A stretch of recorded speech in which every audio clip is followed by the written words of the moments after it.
नमस्कार सभी को। आप सभी का स्वागत है आपके अपने YouTube channel learn constitution with Rajeev में। आज हम human values and professional ethics के 50 मल्टीपल चॉइस क्वेश्चंस को डिस्कस करेंगे। ये जो 50 क्वेश्चंस होंगे ये पूरे सिलेबस में से हमने लिए हैं और इस वीडियो लेक्चर को आप मॉडल क्वेश्चन पेपर की तरह भी देख सकते हैं। तो एक तरह से आप लोगों की प्रैक्टिस भी हो जाएगी कि आप एक मॉडल क्वेश्चन पेपर को सॉल्व कर रहे हैं। तो चलिए स्टार्ट कर लेते हैं 50 मल्टीपल चॉइस क्वेश्चन और इनको डिस्कस करते हैं। फर्स्ट क्वेश्चन है हमारा, universal rational and verifiable are dash of value education. Universal rational और वेरिफिएबल जो हैं ये वैल्यू एजुकेशन की क्या हैं? क्या ये नीड्स हैं वैल्यू एजुकेशन की, बेसिक गाइडलाइंस हैं, आउटकम्स हैं, या इनमें से कुछ भी नहीं है? तो ये बहुत ही हमारा क्या कहते हैं फर्स्ट यूनिट का स्टार्टिंग का ही हमारा टॉपिक है। तो ये तीनों ही जो हैं बेसिकली क्या है, ये बेसिक गाइडलाइंस हैं वैल्यू एजुकेशन की। तो जब भी हम वैल्यू एजुकेशन को पढ़ना स्टार्ट करते हैं तो हम गाइडलाइन से उनको पढ़ना स्टार्ट करते हैं। Question number second, which statement is not correct about value education? इसमें से क्या सही नहीं है, क्या या बोल सकते हैं क्या गलत है वैल्यू एजुकेशन के बारे में? इट इज नेचुरली एक्सेप्टेबल, तो ये तो सही है। इट कैन बी वेरीफाइड, तो जो भी वैल्यू एजुकेशन में ह्यूमन वैल्यूज में हम लोग पढ़ते हैं उसको इजीली हम वेरीफाई कर सकते हैं। It is in the form of dos and don'ts, इसमें यह बताया गया है कि आपको क्या करना चाहिए क्या नहीं करना चाहिए, है ना? तो इसमें थोड़ा सा डाउट है। एंड इट इज यूनिवर्सल, तो जो भी हमारी ह्यूमन वैल्यू है वो यूनिवर्सल भी है। तो ऊपर आप फर्स्ट क्वेश्चन में ये गाइडलाइंस भी देख रहे हैं, यूनिवर्सल रेशनल एंड वेरिफिएबल। ठीक है, तो डी भी ठीक है, बी भी सही है, ए भी सही है। तो हमारा गलत क्या हुआ? गलत हुआ it is in the form of dos and don'ts. ठीक है, तो ह्यूमन वैल्यू के अंदर कभी भी आपको डूज एंड डोंट्स कि आप ये करिए ये मत करिए ऐसा नहीं बताया जाता है। क्वेश्चन नंबर 3 है हमारा, our participation at different levels in the larger order is known as. देखिए हम लोग एज अ इंडिविजुअल अपनी लाइफ चला रहे हैं, है ना, या हम जी रहे हैं और हम अपने से बड़ी व्यवस्था में लार्जर ऑर्डर में पार्टिसिपेट करते हैं। ठीक है, तो जैसे हम लोग इंडिविजुअल हैं, हम लोग फैमिली में पार्टिसिपेट करते हैं, हम लोग सोसाइटी में पार्टिसिपेट करते हैं, हम लोग नेचर या एग्जिस्टेंस में पार्टिसिपेट करते हैं। तो ये क्या है, इसको क्या बोला जाता है? ठीक है, तो कोई भी ऑर्गेनिज्म हो, कोई भी यूनिट हो, जब वो अपने से बड़ी व्यवस्था में भागीदारी करती है तो उसको क्या बोला जाता है? तो उसको बोला जाता है वैल्यू। तो option A is correct, value. तो हम लोगों की वैल्यू क्या है कि हम अपने से बड़ी लार्जर ऑर्डर में किस तरीके से पार्टिसिपेशन कर रहे हैं।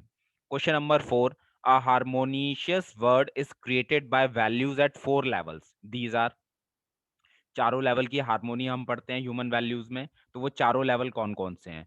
Option A home family society country, option B individual family society universe, option C school home office temple, option D none of the above. तो चारों लेवल आपको पता ही है, ऑप्शन ए इसमें हमारा करेक्ट है, इंडिविजुअल, सॉरी ऑप्शन बी हमारा correct है, individual family society and universe. ठीक है।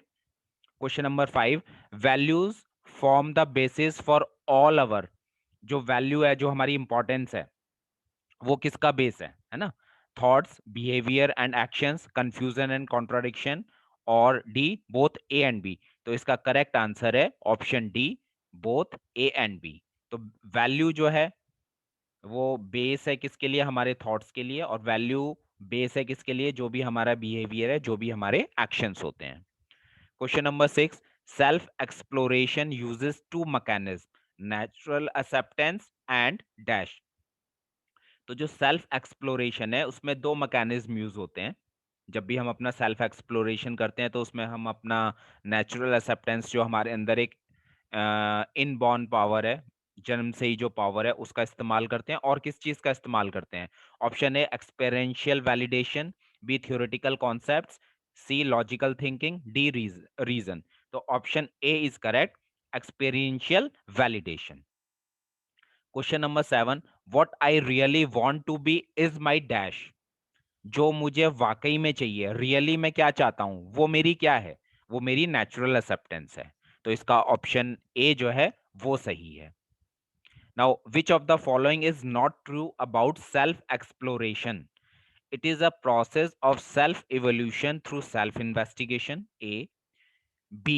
It is process of knowing oneself and through that knowing entire existence. Option C. It is a process of knowing human conduct, human character and living accordingly. And D. It is a process of building up new belief systems. तो इसके self exploration के case में जो option D में लिखा गया है, it is a process of building up new belief system, ये सही नहीं है।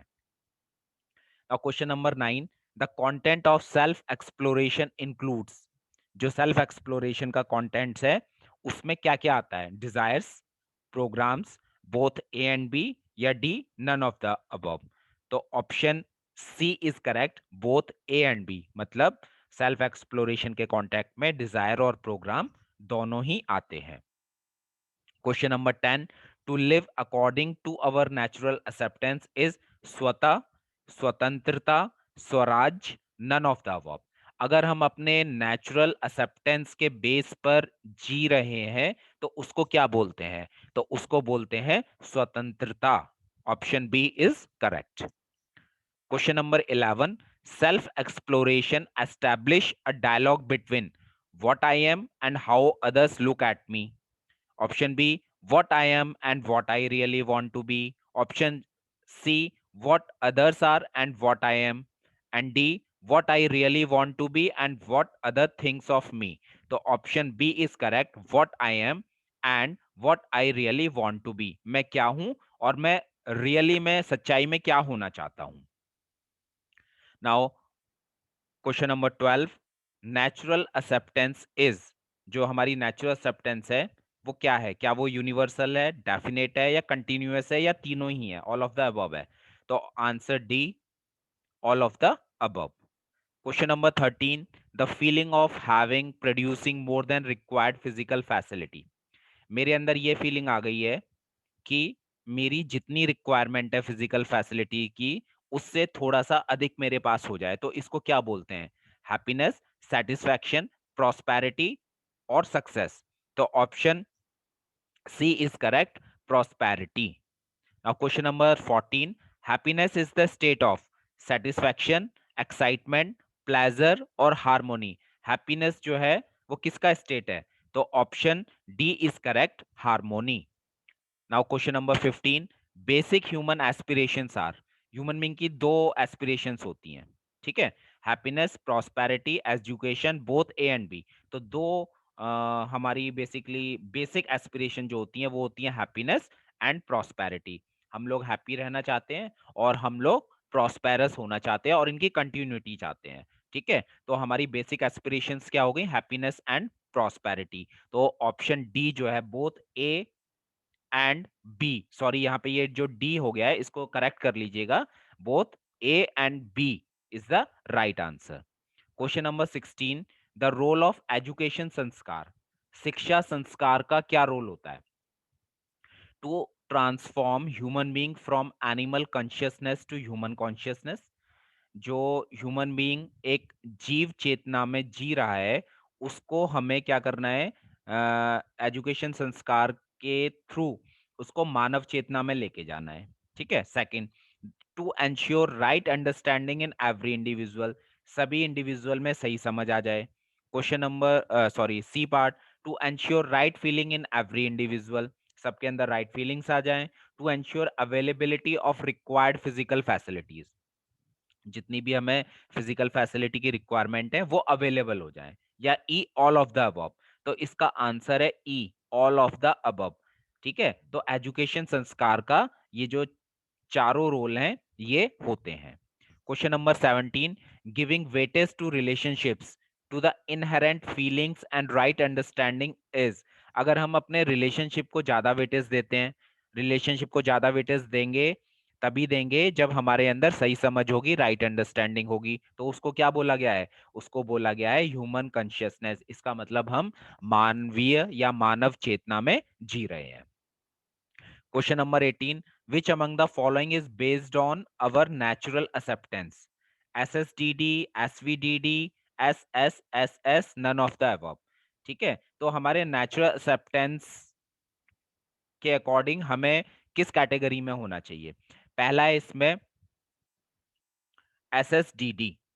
ठीक है, सुविधा संपन्न दुखी दरिद्र। बी SVDD, सुविधा विहीन दुखी दरिद्र। और तीसरा है सुविधा संपन्न सुखी समृद्ध। तो इसका ऑप्शन सी जो है वो सही होगा। हम लोग इस कैटेगरी में आना चाहते हैं, यही हमारी नेचुरल एक्सेप्टेंस है। Question number 19, human development essentially means, human development का मतलब क्या है? Transformation from animal consciousness to human consciousness, earning more and more of physical facilities, C being the best, and D making the country a superpower। तो human development का मतलब ही यही है, option A, कि हम लोग अगर जीव चेतना में हैं तो हमारा ट्रांसफॉर्मेशन हो जाए ह्यूमन कॉन्शियसनेस में, है ना, मानव चेतना में। With the help of the body dash explores and interact with rest of the nature. Body की हेल्प लेके कौन पूरे रेस्ट ऑफ द नेचर के साथ इंटरेक्ट करता है? तो वो क्या है? क्या वो फिजिकल फैसिलिटी है, क्या वो सेल्फ है, मनी है, या रिलेशनशिप है? तो option B is correct, self. Question number 21, the dash is conscious is nature while dash is physico chemical. Conscious कौन है ना? कॉन्शियस हमारा सेल्फ है, और फिजिको केमिकल क्या है? वो हमारा बॉडी है। तो देखिए, कंफ्यूज करने के लिए ऑप्शन ए में पहले बॉडी लिखा गया है, दूसरा सेल्फ लिखा गया है, लेकिन यहाँ पे पहले क्या पूछा गया है? पहले कॉन्शियस पूछा गया है। तो पहले क्या आएगा? पहले सेल्फ आएगा। तो इसमें ऑप्शन सी जो है वो करेक्ट होगा। ठीक है, now question number 22, recognition and fulfilment in dash entities is always definite. ठीक है, पहचानना और निर्वाह करना किस एंटिटी के अंदर हमेशा डेफिनेट होता है? मटेरियल के अंदर, फिजिकल वर्ड के अंदर, बोथ फर्स्ट एंड सेकंड, या नन ऑफ द अबव? तो जो हमारी मटेरियल एंटिटीज हैं, जितना भी हमारा मटेरियल है, पदार्थ अवस्था है, उसके अंदर पहचानना और फुलफिल करना होता है। Question number 23, the needs of dash are qualitative in nature and we want them continuously. ठीक है, बॉडी और सेल्फ की जब हम नीड्स की बात करते हैं, तो जो सेल्फ की नीड होती हैं वो कॉन्टिन्यूअस होती हैं, और जो बॉडी की नीड्स होती हैं वो टेम्परेरी होती हैं। ठीक है, ऐसे ही बॉडी की जो नीड्स होती हैं वो क्वांटिटेटिव होती हैं, सेल्फ की जो नीड्स होती हैं क्वालिटेटिव होती हैं। तो यहाँ क्वालिटेटिव पूछा गया है, तो इसमें option A is correct. Self की जो नीड्स होती हैं वो क्वालिटेटिव होती हैं। Question number 24, need of the self is. अब इसमें कुछ चार ऑप्शन दिए हैं, इसमें से आपको बताना है कि सेल्फ की नीड कौन सी है इसमें। Happiness, excitement, both happiness and excitement, या कंटिन्यूअस हैप्पीनेस। ठीक है, तो ऑप्शन डी, कंटिन्यूअस हैप्पीनेस। अब देखिए, कंफ्यूज करने के लिए हैप्पीनेस भी दिया है और कॉन्टिन्यूअस हैप्पीनेस भी दिया है ना? तो अगर इस तरीके से मान लीजिए दोनों ऑप्शन दिए गए हैं, तो आप कंटिन्यूअस हैप्पीनेस पे टिक करेंगे। Question number 25, human being is, human being क्या है? क्या वो सेल्फ है, क्या वो सिर्फ बॉडी है, या को एग्जिस्टेंस ऑफ सेल्फ और बॉडी है, या इनमें से कुछ नहीं है? ठीक है, तो बहुत सिंपल क्वेश्चन है ये, ऑप्शन सी करेक्ट है, को existence of self and body. Now right feeling with in self is dash. हमारे अंदर या हमारे सेल्फ में जो राइट फीलिंग्स होती हैं वो कैसी होती हैं? डेफिनेट होती हैं, कंटिन्यूअस होती हैं, अनकंडीशनल होती हैं, या ये तीनों ही होती हैं? तो आंसर है इसका option D, all of the above. Now doer means the one that, doer माने क्या होता है? डूअर का मतलब होता है कर्ता, करने वाला। तो करने वाला कौन हो गया? Does something. तो ऑप्शन बी इसका सही है। Question number 28, self is. अब सेल्फ क्या है? सेल्फ डूअर है, सीयर है, एंजॉयर है, या ऑल ऑफ द अबव है? ठीक है, कर्ता, करने वाला, समझने वाला, भोगने वाला। तो सेल्फ जो होता है वो तीनों ही होता है। ठीक है, डूअर, सीर और एंजॉयर। तो option D is correct, all of the above. Now question number 29, seer means the one that, generally seer को हम बोलते हैं देखने वाला, लेकिन यहाँ पे देखने से मतलब है समझने वाला। ठीक है, तो इसका आंसर क्या होगा? Understands, does something, experience, all of the above. तो ऑप्शन ए अंडरस्टैंड, सीर का मतलब होता है जो समझने वाला है। ठीक है, और समझने वाला कौन है? हर एक चीज को समझने वाला है self. Question number 30, the needs of self are dash in nature and we want them continuously. पहले इस तरह का क्वेश्चन पूछा गया है तो उसी को घुमा फिरा के यहाँ पे कहा गया है। तो आंसर सी, क्वालिटेटिव। जो सेल्फ की नीड होती है वो क्वालिटेटिव होती हैं। The feeling of responsibility to ensure health of body is related with. ठीक है, बॉडी की हेल्थ से रिलेटेड, कि बॉडी जो है वो मेरी हेल्दी रहे, इस तरह की रिस्पॉन्सिबिलिटी या इस तरह की फीलिंग मेरे अंदर आ रही है, तो उसको किससे रिलेट करेंगे?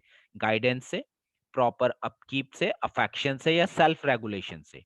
तो इसको हम सेल्फ रेगुलेशन से रिलेट करेंगे, मींस संयम। सेल्फ रेगुलेशन का मतलब क्या है? संयम। अगर मेरे अंदर ये फीलिंग आ रही है कि मुझे अपनी बॉडी की अपकीपिंग करनी है या मुझे अपनी बॉडी को हेल्दी रखना है, तो इसको बोला गया है self regulation. Question number 32, the feeling of responsibility for nurturing, protection and right utilization of the body. अगर मेरे अंदर ये फीलिंग आ गई, मेरे सेल्फ में ये फीलिंग आ गई कि मुझे अपनी बॉडी की नर्चरिंग करनी है, प्रोटेक्शन करना है बॉडी का, और अपनी बॉडी का राइट यूटिलाइजेशन करना है, तो इसको क्या कहेंगे? संयम, स्वास्थ्य, both first and second, none of the above. तो ऑप्शन बी इज करेक्ट, स्वास्थ्य। No physical facility is produced by proper upkeep, exercise, treatment, all of the above. देखिए, क्वेश्चन पूछा गया है कि फिजिकल फैसिलिटी जो है किनसे प्रोड्यूस नहीं होती? Proper upkeep, exercise. अगर हम मान लीजिए एक्सरसाइज कर रहे हैं, ठीक है, तो एक्सरसाइज तो हम अपनी बॉडी को हेल्दी करने के लिए कर रहे हैं, तो उससे कोई फिजिकल फैसिलिटी प्रोड्यूस नहीं हो रही। बॉडी का ट्रीटमेंट करवा रहे हैं, उससे कोई फिजिकल फैसिलिटी प्रोड्यूस नहीं हो रही। और प्रॉपर अपकीप कर रहे हैं बॉडी का, मतलब बॉडी को हेल्दी रखने में हेल्प कर रहे हैं या उसके एक्सरसाइज में हेल्प कर रहे हैं, ट्रीटमेंट कर रहे हैं, है ना, औषधि या चिकित्सा करवा रहे हैं, ठीक है, एक्सरसाइज कर रहे हैं, तो क्या इनसे फिजिकल फैसिलिटी प्रोड्यूस होगी? नहीं, इसलिए इसका आंसर है ऑल ऑफ द अबव, किसी से भी फिजिकल फैसिलिटी प्रोड्यूस नहीं होगी। Question number 34, what is not the indicator of good health in self and body? First, proper functioning of organ system, ये तो इंडिकेटर है। Feeling of jealousy, competition, anger for other, ये शायद नहीं है। Feeling of happiness and prosperity, feeling of self regulation towards the body. तो option B is correct. अगर मेरे अंदर जेलसी है, मेरे अंदर कंपटीशन है दूसरे के प्रति, या मेरे अंदर गुस्सा है दूसरे के प्रति, तो ये जो है सेल्फ और बॉडी की अगर हम बात करें तो बॉडी का अच्छी हेल्थ का इंडिकेटर नहीं है, इससे हमारी हेल्थ खराब होगी। Proper upkeep means, proper upkeep का क्या मतलब है? विहार, daily routine, proper rest, all of the above. तो option D is correct, all of the above. Question number 36. The statement, all the body parts are performing its expected function is related with। अगर मेरे body में मेरे body के सारे parts उनका जो function है प्रॉपरली कर रहे हैं, तो इसको हम किससे रिलेट करेंगे? सेल्फ रेगुलेशन, प्रॉपर अपकीप, स्वास्थ्य और संयम, है ना। तो इसका मतलब ये हुआ कि मेरी बॉडी हेल्दी है, और हेल्दी है मतलब हम स्वास्थ्य की बात कर रहे हैं। Option C is correct. Now question number 37. Respect and trust are the need of the dash. Self, body, mind, understanding. जो रिस्पेक्ट है और जो ट्रस्ट है, ठीक है, सम्मान और विश्वास, किसकी नीड है? सेल्फ की, बॉडी की, माइंड की, अंडरस्टैंडिंग की। तो ऑप्शन ए इज करेक्ट, ये सेल्फ की नीड है। Now question number 38. Differentiation is lack of dash. Feelings, respect, needs, all of the above. जब हम भेदभाव करते हैं, जब हम डिफरेंशिएशन करते हैं, इसका मतलब किसकी कमी है? इसका मतलब रिस्पेक्ट की कमी है, कि हम सामने वाले का राइट इवेल्युएशन नहीं कर पा रहे हैं, इसीलिए हम भेदभाव करते हैं, डिफरेंशिएशन करते हैं। Question number 39.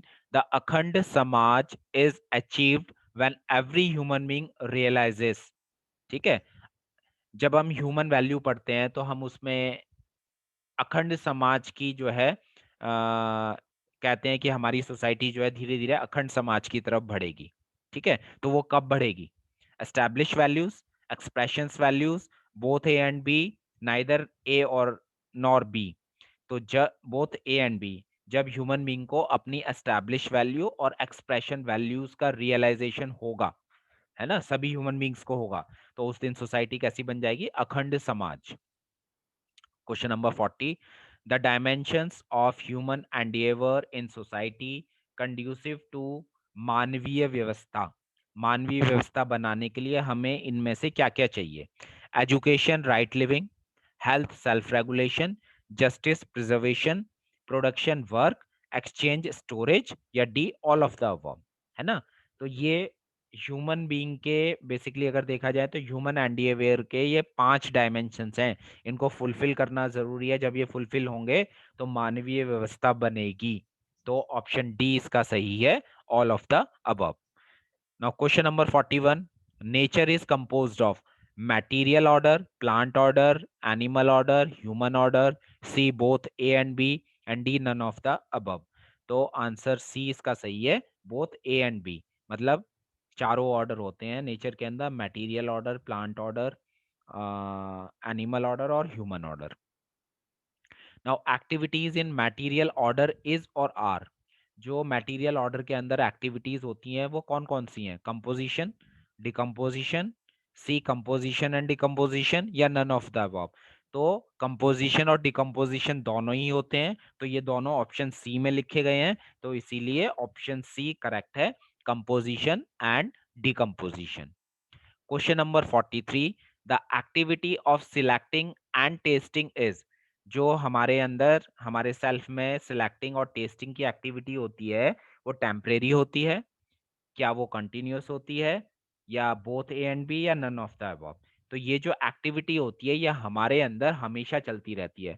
हम लोग सिलेक्शन करते हैं टेस्ट के बेस पे, या फिर पहले सिलेक्ट कर लेते हैं और फिर टेस्ट करते हैं। ठीक है, तो ये सिलेक्टिंग और टेस्टिंग जो है हमारे सेल्फ के अंदर हमेशा कॉन्टिन्यूअस बनी रहती है।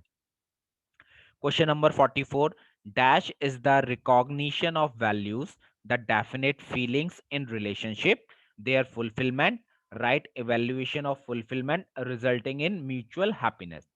देखिए, रिलेशनशिप के अंदर जो डेफिनेट फीलिंग्स हैं, जो 9 फीलिंग्स हम लोग पढ़ते हैं, उनको पहचानना, उनका फुलफिलमेंट करना और उनका टाइम टू टाइम इवैल्यूएशन करना। अगर हम ऐसा करते हैं तो रिलेशनशिप में म्यूचुअल हैप्पीनेस बनी रहती है। तो इसको क्या बोलते हैं? क्या इसको जेनरोसिटी बोलते हैं, गाइडेंस बोलते हैं, जस्टिस बोलते हैं, नन ऑफ द अबव बोलते हैं?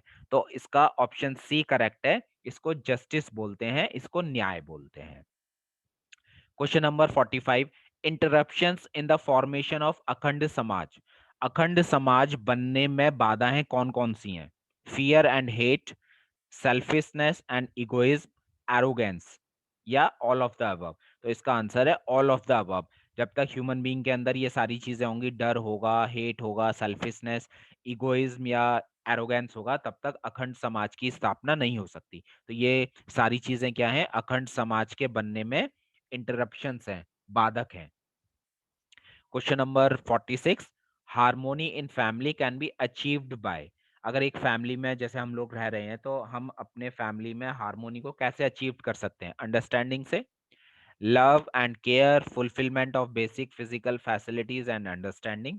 फैमिली के सभी मेंबर में अंडरस्टैंडिंग हो, सभी फिजिकल फैसिलिटीज का जो है फुलफिलमेंट हो, और लव और केयर हो, या सी लव एंड केयर खाली, या D fulfilment of basic physical facility. तो इसमें लव और केयर जैसी फीलिंग्स होनी चाहिए फैमिली मेंबर्स के बीच में, फिजिकल फैसिलिटीज पूरी होनी चाहिए, और राइट अंडरस्टैंडिंग होनी चाहिए। ठीक है, तो ऑप्शन बी करेक्ट है।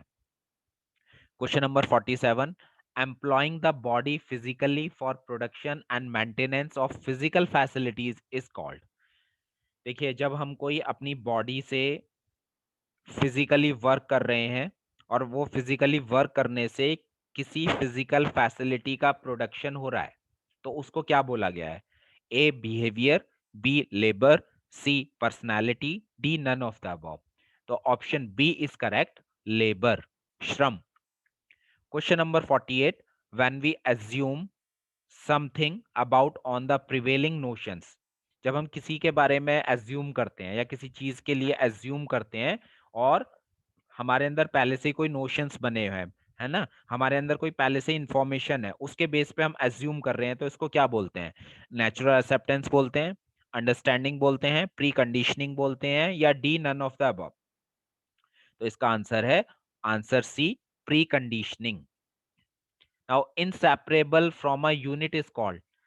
एक ऐसी प्रॉपर्टी जो वस्तु से अलग नहीं हो सकती, किसी यूनिट से अलग नहीं हो सकती, तो उसको क्या बोलते हैं? इन्नेटनेस, परसिवरेंस, पीस और ब्लिस। तो इसका आंसर है ऑप्शन ए, इन्नेटनेस। इन्नेटनेस एक ऐसी प्रॉपर्टी होती है जो किसी भी यूनिट के अंदर प्रेजेंट है, तो उससे अलग नहीं कर सकते। और आज का क्वेश्चन नंबर 50 है, the systems in nature are. जो इस पूरे नेचर एग्जिस्टेंस में जितने भी सिस्टम है, क्या वो प्रीडोमिनेंट है, क्या वो साइक्लिक और सेल्फ फुलफिलिंग है, क्या वो साइक्लिक और म्यूचुअल फुलफिलिंग है, या नन ऑफ द अबव है? तो इसका आंसर है ऑप्शन सी, साइक्लिक। जनरली जो नेचर के अंदर जितने भी सिस्टम्स हैं वो साइक्लिक हैं और म्यूचुअल फुलफिलमेंट का वो काम करते हैं। तो आज के इस वीडियो लेक्चर में हम लोगों ने 50 क्वेश्चंस डिस्कस किए ह्यूमन वैल्यूज के, और उम्मीद है ये क्वेश्चंस आपके आने वाले एग्जाम में आपको बहुत हेल्प करेंगे। तो आप वीडियो को देखें, क्वेश्चंस को समझें, और इस चैनल को जो और भी स्टूडेंट हैं आपकी जानकारी में, उनके साथ शेयर करें। तब तक के लिए धन्यवाद।